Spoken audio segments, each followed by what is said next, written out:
Hello सारे नमस्ते जी। पता मैं घर आया ठीक है कोई मैं है चलो जाइए सुंदरबनी एक दो कम है जाइए फोन वेरने सुन निकली हाँ सुंदरबनी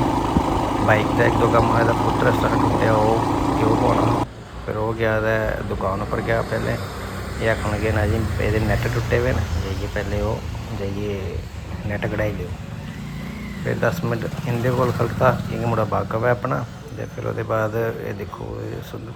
मार्केट सुनसान है भाई जी।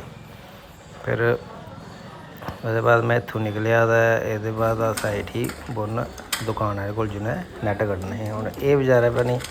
भी नवां हा इसी ये पैह्लें लाइट गै ना चलै इस बल्ली करते करते तकते तकते घड़ी इद्धरों तक है घड़ी उद्धरों तक है मैं भरावा करना ही कर दे क्या चारा मी होंदा तो मैं पलास लेई बेही जंदा। फिर मैं बेचारे ने हत्थ अड़ा किया किसे चाल्ली घड़ी मोटरसाइकल हाँ तो पिछा आदा भैया थोड़ी अग्गें लाओ उन्हें फिर अग्गें जे लाया अग्गें जे लाया तो फिर ने लेइयै ड्रिल लेइयै ते नैट कड्ढे तो बाद में घर